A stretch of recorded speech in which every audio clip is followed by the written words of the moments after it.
आइए सभी मिलकर के लंबे ओम के उच्चारण के द्वारा उस परम पिता परमेश्वर निराकार शक्ति का स्मरण करें।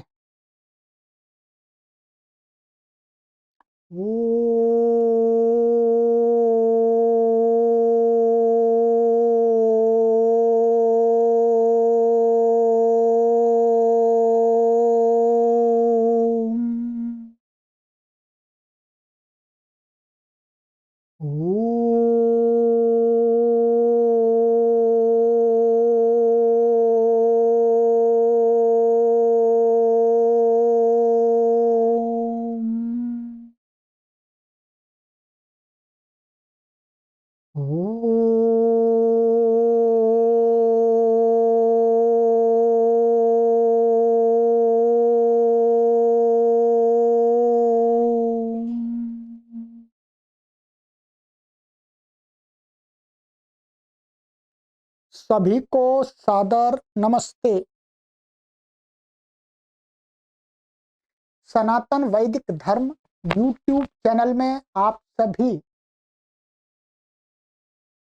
धर्म प्रेमी सज्जनों का हार्दिक अभिनंदन।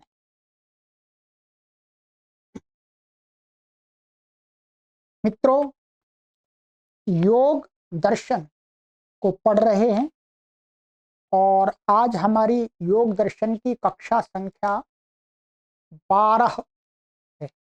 11 कक्षाएं हमने अभी तक आपको पढ़ा दी। ठीक है, प्लेलिस्ट में कॉलम बना हुआ है। यदि आपने पहले की कक्षाएं नहीं पढ़ी हैं तो पहले आप उन कक्षाओं को अवश्य पढ़ लीजिएगा। ठीक है, चलिएगा विलंब ना करते हुए आप सभी अपनी कॉपी को हाथ में ले लेंगे और पेन को हाथ में ले लेंगे। ठीक है, और जो सूत्र आपने लिखे हुए हैं, हमने लिखाए हैं, उनको ओपन कर लीजिएगा। ठीक है,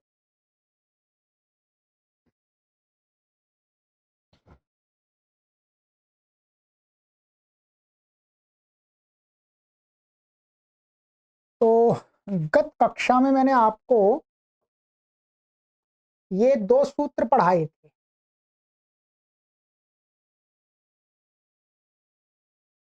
एक अभ्यास वैराग्याभ्याम तन्निरोधः और 13वां सूत्र था हमारा तत्र स्थितौ यत्नो अभ्यासः। ये अभ्यास बता दिया था कि अभ्यास क्या होता है, कि चित्त की स्थिरता के लिए जो यत्न किया जाता है, जिसको वहां संस्कृत में उत्साह कहा है, वीर्य कहा है, माने जो सामर्थ्य प्रयोग होता है चित्त को माने वृत्ति रहित करने के लिए, वृत्ति रहित करने के लिए, विवेक ज्ञान की तरफ मोड़ने के लिए, क्योंकि सांसारिक विषयों का अभाव तो हम वैराग्य के द्वारा करते हैं, वैराग्य के के माध्यम से, और चित्त को निस्तरंग अर्थात राजसिक वृत्ति, तामसिक वृत्ति, सात्विक वृत्ति एकदम निष्प्रभावी करने के लिए जो उत्साह, जो सामर्थ्य, जो शक्ति प्रयोग होती है, उसी को वास्तव में अभ्यास कहा है। हम मोटे रूप में उसको प्रैक्टिस भी कह सकते हैं। ठीक है,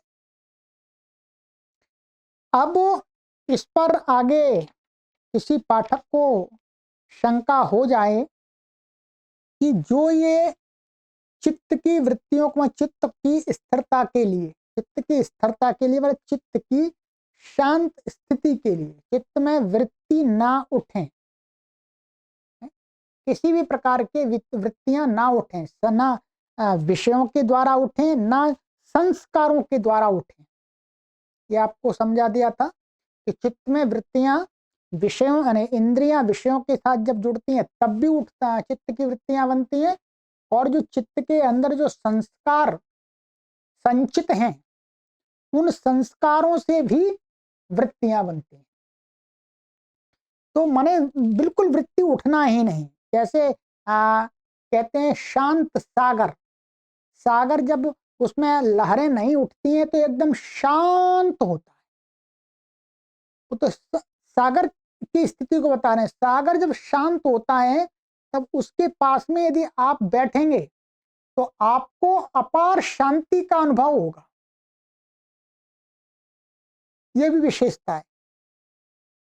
तो इसी प्रकार से चित्त जब बिल्कुल शांत हो जाएगा है, तो बहुत ही उसमें जिसको कहते हैं आनंद की अनुभूति होगी। तो अब कोई यहाँ पर प्रश्न करने लगे कि जो अभ्यास, जो यत्न है, क्या एक बार करने से ही मतलब फिर एकदम समाधि प्राप्त हो जाती है? एक बार हमने चित्त को निस्तरंग वो वृत्ति रहित कर दिया तो क्या या कुछ समय के लिए कर दिया तो क्या हो जाएगा? तो इसके लिए कहते हैं कि अभ्यास हमारा कैसा होना चाहिए? मजबूत अभ्यास होना चाहिए। भाई मजबूत अभ्यास होगा हमारा, मजबूत माना अच्छी प्रैक्टिस होगी, तभी हम जब चाहें तब अपने चित्त को अपने कंट्रोल में कर सकते हैं। सीधी सी बात है। भाई मन चंचल है, चित्त चंचल है, यदि चित्त पर हमारा कंट्रोल है तो हम झट से वैराग्य अपने अंदर ला करके और अभ्यास के द्वारा एकदम चित्त को शांत कर सकते हैं। तो कहते हैं ये स्थिति कब आ सकती है? तो इसके लिए ही अगले सूत्र का अवतरण दे रहे हैं, मैंने अगले सूत्र को बता रहे हैं महर्षि पतंजलि जी कि ये अभ्यास है, पर ये अभ्यास योगी को कैसा करना चाहिए? मजबूत करना चाहिए, स्ट्रांग होना चाहिए। उसकी प्रैक्टिस ऐसी होनी चाहिए कि साइकिल एकदम बिना हैंडल पकड़े चलती रहे, जिधर वो मोड़ना चाहे मोड़े। आपने देखे होंगे बहुत सारे चाहिए साइकिल चलाने वाले, अथवा जो सर्कस वाले देखे होंगे आपने, सर्कस में साइकिल चलाते हैं, मोटरसाइकिल चलाते हैं, कितना उनके अंदर उनकी प्रैक्टिस होती है। और कुआं में साइकिल चलाते हैं। यदि आप जैसा, हमारे जैसा व्यक्ति तो वहीं एकदम गिर के एक्सीडेंट हो जाएगा, अर्थात चोट लग जाएगी। तो अच्छा अभ्यास, तो उसके लिए अब सूत्र बताते हैं। सूत्र आप लिखेंगे, मैं लिखाऊंगा। सूत्र है स तु दीर्घ काल नैरंतर्य सत्कारा सेवितो दृढ़ भूमि है। चलिएगा लिखिएगा सूत्र। सूत्र संख्या है हमारी 14।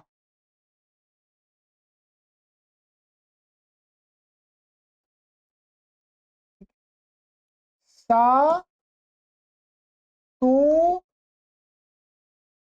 दीर्घकाल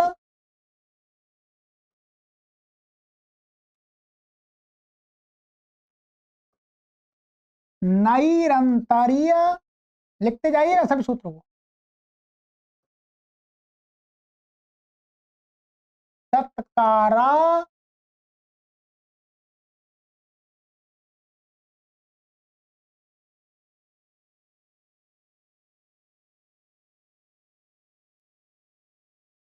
सेवितो दृढ़ भूमि है।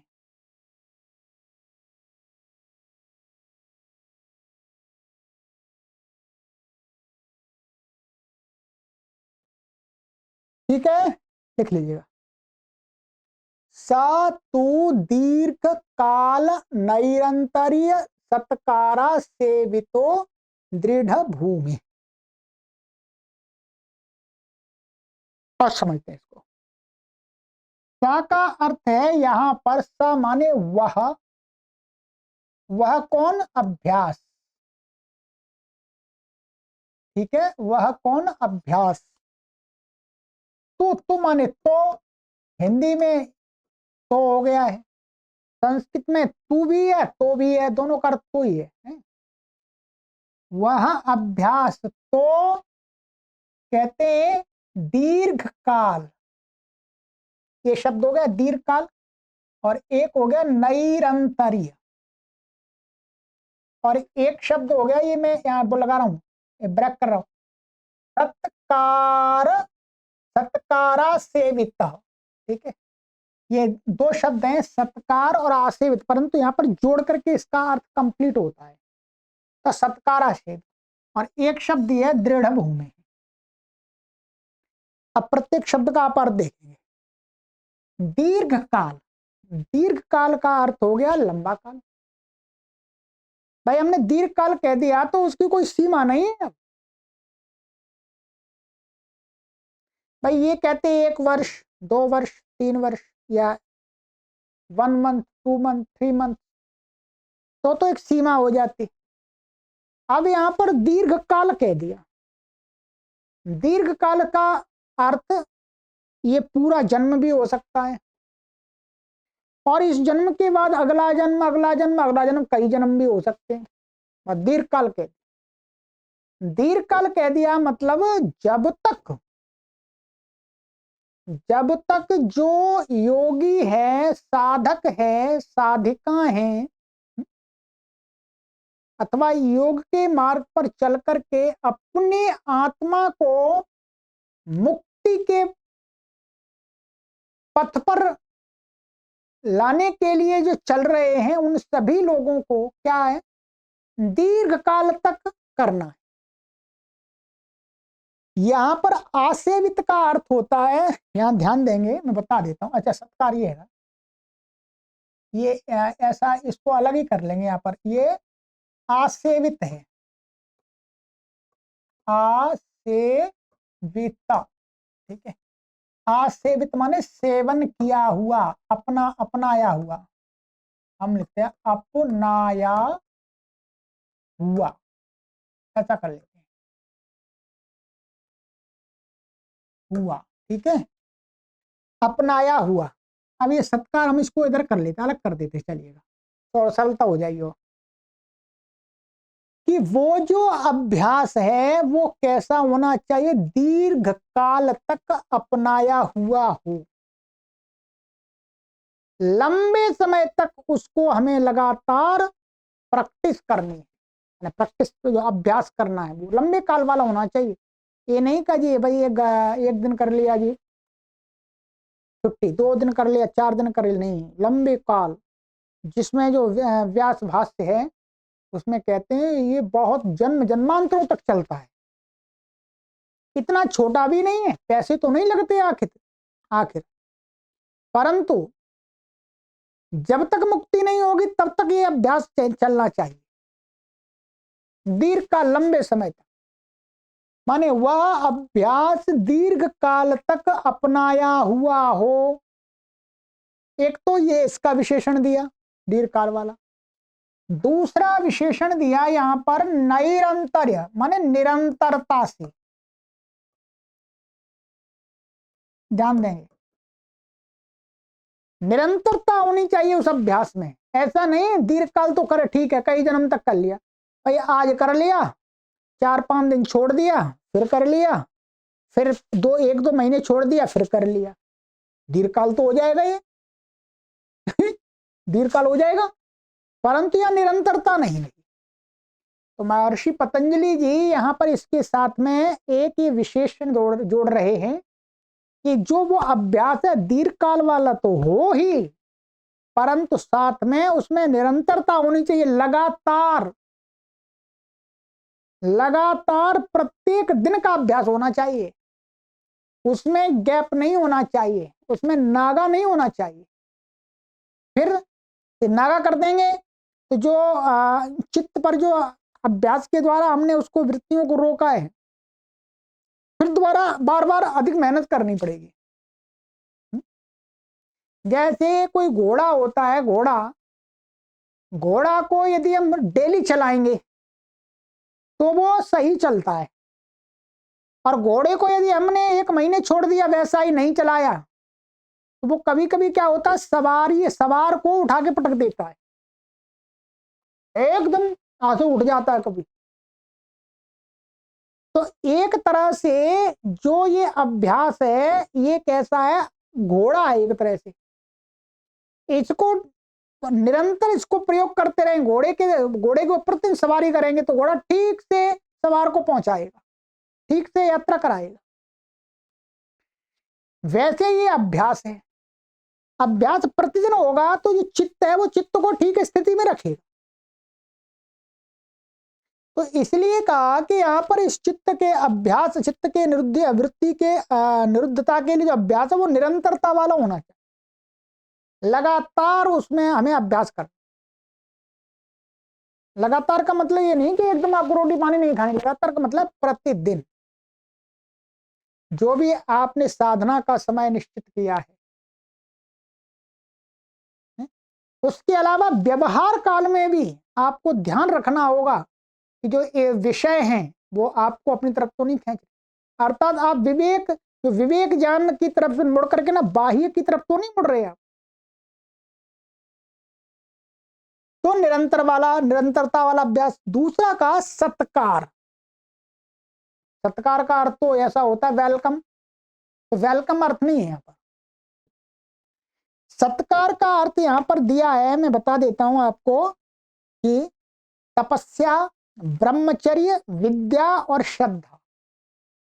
क्या ये यहां पर इसका सत्कार का अर्थ दिया है, ठीक है।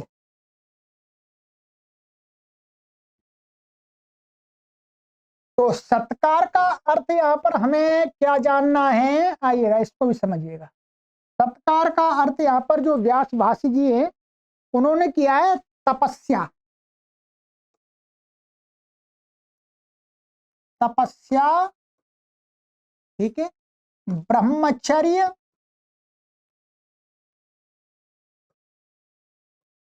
ठीक है, और विद्या और श्रद्धा। ध्यान देंगे, ये लिख लीजिएगा शॉर्टकट में। ये क्या है, सत्कार अर्थ है। सत्कार, सत्कार से सेवित मान सत्कार के साथ में अपनाया हुआ क्या अभ्यास। सत्कार का अर्थ है तपस्या, कि इस अभ्यास को कैसे अपनाना है, तपस्या के साथ। तपस्या माने तप के साथ। यहां पर समझ लीजिएगा, ये धूनी रमाना या बड़े बड़े बाल रख लेना या बड़े बड़े कुंडल पहन लेना, पीले लाल कपड़े पहन लेना, ये तपस्या नहीं है। कमंडलू लटका लेना, डंडा ले लेना, ठीक है, बड़े चोटे रखा लेना, नहीं, ये तपस्या नहीं है। तो तपस्या का अर्थ हमारे शास्त्रों में क्या किया है, तपस्या का अर्थ किया है कि सुख दुख को सहन करना, गर्मी सर्दी को सहन करना, मान अपमान को सहन करना, भूख और प्यास को सहन करना। अर्थात सुख दुख को सहन करना। अधिक सुख आ जाए तो भी तो क्या होता है, कई लोगों को हार्ट अटैक हो जाता है, आपने देखा होगा। कई लोगों को अधिक खुशी की सूचना दे दी जाए तो उनको हार्ट अटैक हो जाता है, और दुख हो तो परेशान रहते ही हैं। तो सुख दुख में सम स्थिति में रहने का नाम है तप। ये क्या है, जो हम अभ्यास कर रहे हैं चित्त की वृत्तियों को रोकने, उसमें सुख और दुख के आने पर हमें सम रहना है, समता के साथ। ऐसे ही अधिक गर्मी हो गई तो परेशान नहीं होना, अधिक सर्दी हो गई परेशान नहीं होना, कभी कुछ समय तक खाने को नहीं मिला भूख से पीड़ित नहीं होना, कुछ समय तक यदि पानी नहीं मिला तो चिल्लाना नहीं है, अरे जी प्यासा मर गया, प्यासा मर गया, प्यासा मर गया जी, पानी नहीं मिल रहा जी, लाओ जी मर जाऊंगा, पानी लाओ, जल्दी से लाओ, पानी लाओ। कई लोग होते हैं। मान और अपमान, सम्मान मिल जाए तो बहुत फूले समा जाते हैं। तो अर्थात मान मिल जाए, सम्मान मिल जाए और कोई अपमान कर दे, उसमें भी सम रहना, गुस्सा नहीं करना। किसी ने सम्मान कर दिया तो उसको बहुत ज्यादा अधिक आशीर्वाद भी नहीं दे देना, उलट पुलट सोच विचार के देना। तो इनमें सम रहने का नाम है तप। यही वस्तुतः हमारे ऋषियों ने तप की परिभाषा की है। किसी भी शास्त्र के अंदर, ऋषियों के शास्त्र के अंदर कहीं पर भी नहीं लिखा है कि भाई अग्नि की धूनी रमा करके तप करे आदमी, अर्थात तपे। अग्नि में तो लोहे को तपाया जाता है, सोने को तपाया जाता है, आदमी को नहीं तपाया जाता। आदमी की आत्मा जो है उसका अग्नि से कोई लेना देना नहीं है, है? आदमी को तपने का मतलब इस शरीर को तपाने का अर्थ नहीं है। ये जो धूनी रमाने वाले लोग हैं ये तो शरीर को तपाते हैं, आत्मा को नहीं तपाते। आत्मा का जो तपन होता है वो किससे होता है? सुख दुख, भूख प्यास, गर्मी सर्दी, है? मान अपमान में सम रहना। ये तो ये जो अभ्यास है ये किससे युक्त होना चाहिए? तपस्या से युक्त, तपस्या से सेवित, तपस्या के साथ, तपस्या में साथ साथ करनी योगी को। ठीक है जी, ये साफ शब्दों में कहा है। ठीक है, इसमें हमने किसी धूनी रमाने वाली की निंदा नहीं की। हाँ, ये कहा है कि योग की प्रक्रिया में वो वाली धूनी नहीं, वो फिर जो धूनी रमाते वो जाने किस लिए रमाते हैं। अच्छा जी, और फिर दूसरा हो गया हमारा ये हो गया था तपस्या, ब्रह्मचर्य। ब्रह्मचर्य का अर्थ है यहां पर जो हमारे अंदर जो सेक्सुअल इच्छाएं हैं, डिजायर्स हैं, शारीरिक संबंध की जो इच्छाएं हैं उनको रोक करके रखना। रोक करके मतलब उस पर अधिक ध्यान नहीं देना, अर्थात आपस में स्त्री और पुरुष जब साधना करें तो आपस में शारीरिक संबंध ना बनाएं। यही ब्रह्मचर्य का वास्तव में अर्थ है। अर्थात इस प्रकार से क्या होगा, जो पुरुष है उसके वीर की रक्षा होगी और जो स्त्री है उसके रज की रक्षा होगी। ठीक है, जो दोनों के शरीरों को पुष्ट करता है, दोनों के शरीरों को स्वास्थ्य प्राप्त कराता है। तो ब्रह्मचर्य, और ब्रह्मचर्य के अंदर केवल यही शारीरिक ही नहीं, इस प्रकार की का माने वासनाओं से, माने काम वासनाओं से भरी चर्चाएं, परस्पर वार्तालाप, इस प्रकार का व्यवहार न करना का नाम है ब्रह्मचर्य। केवल शारीरिक संबंधी मन ले लीजिएगा। ये जो आप यदि कामोत्तेजक उपन्यासों को पढ़ते, पुस्तकों को पढ़ेंगे, कहानी स्टोरियों को पढ़ेंगे, मूवी देखेंगे और कहेंगे जी हम संबंध नहीं बना रहे, हम तो ब्रह्मचर्य का पालन कर रहे, नहीं, वो ब्रह्मचर्य खंडित हो रहा है। अर्थात ब्रह्मचर्य केवल और केवल जो हमारी गुप्तेंद्रिय है उसके द्वारा ही खंडित नहीं होता, हमारी अन्य इंद्रियों के द्वारा भी हमारा ब्रह्मचर्य खंडित होता। ठीक है, यदि एक पुरुष एक स्त्री का शरीर का स्पर्श करता है हाथ से या अपने शरीर से, त्वक इंद्रिय से, तो उसका ब्रह्मचर्य खंडित हो रहा है त्वक इंद्रिय के द्वारा।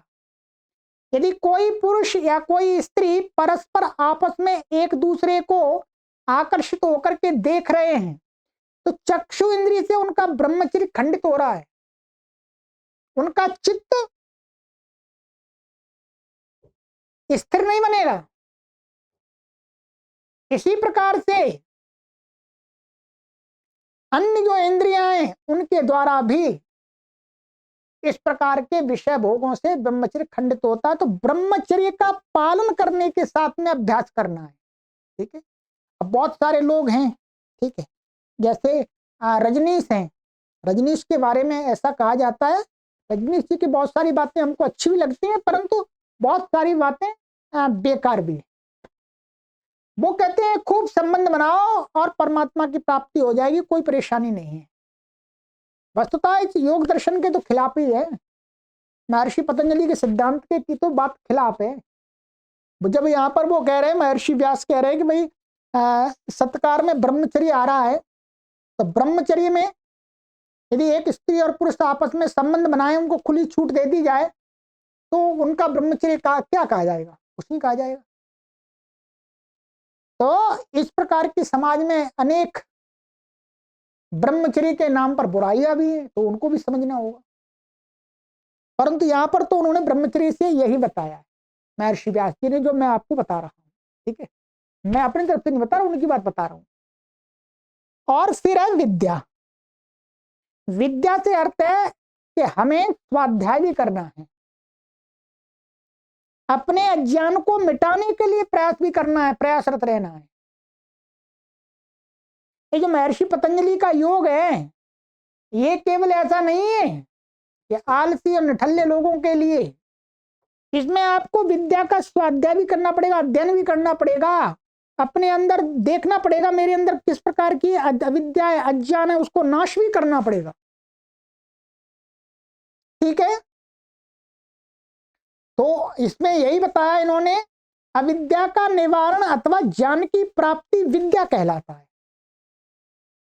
तो ये विद्या, श्रद्धा, जो अभ्यास है वो कैसा होना चाहिए? श्रद्धा के साथ होना चाहिए। श्रद्धा का यहां पर जो अर्थ लिया है कि जो अभ्यासी व्यक्ति है, साधक या साधिका हैं, उनका पूरा अटूट विश्वास ईश्वर में होना चाहिए कि ईश्वर ऐसा है,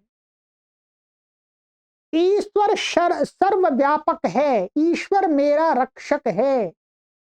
मुझे ईश्वर में माने ऐसी शंका नहीं कभी आनी चाहिए उसके मन में, अरे ईश्वर है या नहीं है, दिखता ही नहीं है आंखों से, तो कहीं है या नहीं? नहीं, उसकी अटूट श्रद्धा होनी चाहिए, हाँ ईश्वर है, मैं ईश्वर की प्राप्ति के लिए ही पुरुषार्थ कर रहा हूं। ये चार प्रकार के क्या है? सत्कार हैं। इन सत्कार के साथ अपनाया हुआ अभ्यास। अब कुल मिलाकर के एक तो दीर्घ काल, आइएगा दिखा देता हूं मैं, दीर्घ काल वाला अभ्यास और निरंतरता से होने वाला अभ्यास, और इन चार व्यवहारों से युक्त जो अभ्यास होता है उसको कहते हैं दृढ़ भूमि। वो स्थिर अभ्यास होता है, पक्का अभ्यास होता है। उस अभ्यास से ही वस्तुतः संप्रज्ञात समाधि और असंप्रज्ञात समाधि प्राप्त होती है। ठीक है, ये ध्यान देंगे।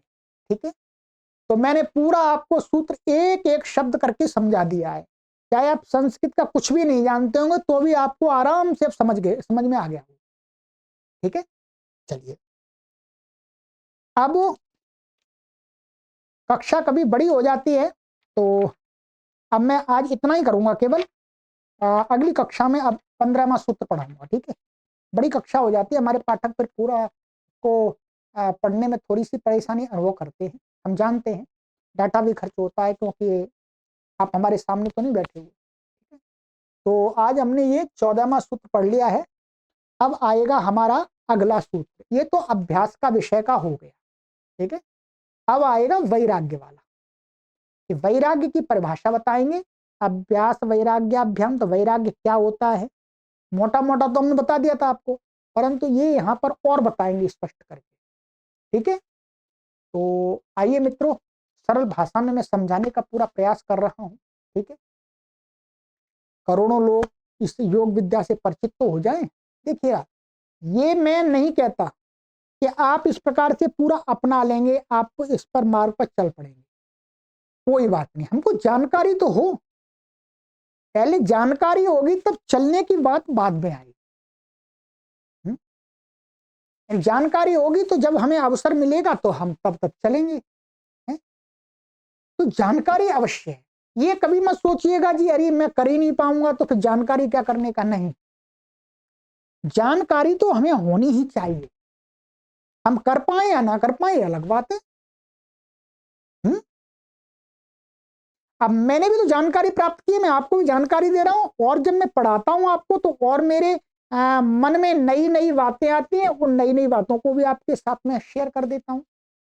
ठीक है, कुछ मुझे लगता है आप भी कमेंट के माध्यम से अवश्य शेयर किया करें, तो आप जब शेयर करेंगे तो आपके विचारों से भी मेरे विचार, मन के अंदर विचारों मैं कुछ नया सोचने के लिए मेरा मन और मेरा चित्त जो है वो आतुर होगा, मैं फिर आपको और अच्छा बता पाऊंगा।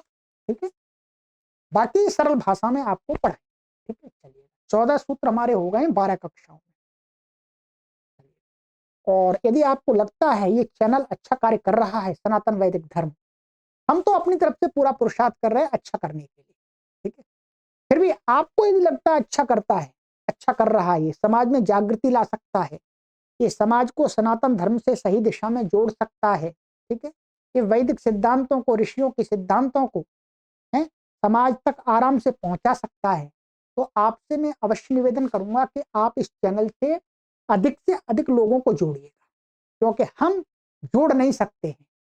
हम यहाँ पर बैठ करके इस कुटिया में बैठ करके निरंतर कार्य करते हैं, हमें एक दूसरे चैनल पर भी कार्य करना होता, हमने आपको बताया है। फिर भी हम अपना कर्तव्य समझते, परम कर्तव्य के सनातन वैदिक संस्कृति का प्रचार प्रसार करना, ऋषियों के विचारों को करोड़ों लोगों तक पहुंचाना हमारा परम कर्तव्य, इसलिए हमें करना चाहिए। हमें कोई सैलरी नहीं मिल रही, हमें कोई कोई कोई ऐसा उपहार नहीं मिल रहा, सम्मान नहीं मिल रहा, और हमने अपने इस कार्य को परम कर्तव्य समझा है, इसलिए करते हैं। संस्कृत भाषा का प्रचार प्रसार करना भी हमने अपना कर्तव्य समझा है, वो भी करते हैं। दिन भर लगे रहते हैं इसी में। ठीक है, दिन भर का मतलब मैं आप समझेंगे ऐसा मत सोचिए मैं कोई साधु संत वैसा ही व्यक्ति हूं, नहीं। मैं एक मैरिड व्यक्ति हूँ, एक फैमिली वाला, परिवार वाला व्यक्ति हूँ, बच्चे हैं, पत्नी है, परिवार है, उनकी व्यवस्था भी करनी होती है, काम भी करने होते हैं, परंतु मैं अपने काम से पूर्ण रूप से संतुष्ट हूं कि मैं एक गृहस्थ जीवन में जाकर के भी समाज के लिए इतना कार्य कर पा रहा हूं, ये मेरा सौभाग्य। नहीं तो लोग बहाना करते हैं कि अरे हमारा तो घर घर परिवार से हमको समय नहीं मिलता है, परंतु नहीं, यदि करने की इच्छा है मन में तो मनुष्य बड़े से बड़ा कार्य कर सकता है, चाहे वो गृहस्थ में हो, चाहे साधु हो, सन्यासी। और ना करने की इच्छा हो, ना करने का कोई मन में विचार हो, तो चाहे आप वैसे ही झोला लेके घूमते रहिएगा, साधु फकीर बन जाए, या फिर भी कुछ नहीं कर पाएंगे। ठीक? हमने विचार किया है, संकल्प लिया है, तो इसलिए कर रहे हैं। आप सभी का सहयोग हमें मिलता है। ठीक है, चलिए आगे की कक्षा में मिलते हैं। सभी को सादर नमस्ते।